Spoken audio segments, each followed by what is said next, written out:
Hello, hello, hello! Napadpad na naman tayo dito sa kanilang dancing fountain.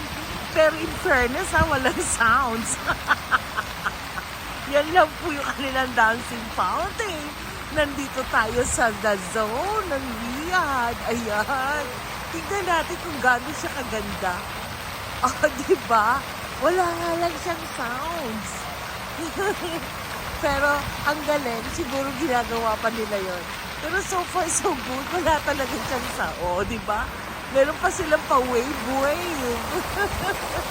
Ang saya, ang ganda. Ayan. Kulang na lang ang kanilang sound sa katang music. Para naman gumanda siya. The dancing fountain na walang sound. Ang ganda, di ba?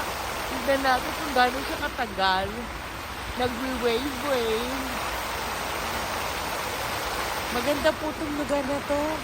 Kasi maliban po sa may fountain ka na ang mga restaurant po ay lahat nasa labas ang kainan. Makikita nyo ang ganda ng The Zone.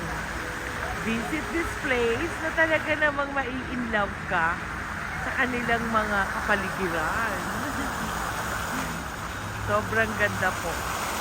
At ang fountain yung talagang hindi ka magnanawang panoorin. Ayan. Gusto maglibang-libang, why not? Coconut.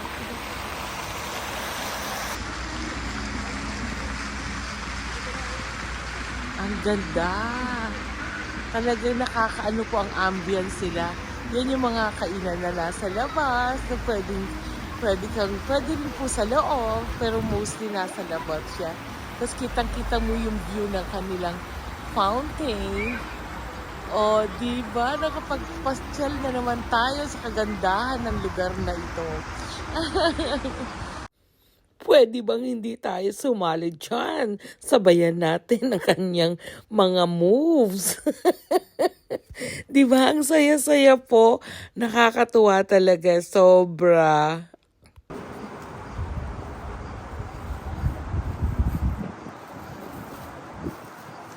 Diba? Nakaka-enjoy. Napakaganda po ng ambience dito. Sobra. Mag-i-enjoy ka talaga. Ang lawak-lawak. Ayan. Hope po nag-enjoy kayo sa ating munting paglalakwatsa, The Zone of Riyadh, Saudi Arabia. Pa-share, likes, and comment. And don't forget to follow me for more. Don't skip ads.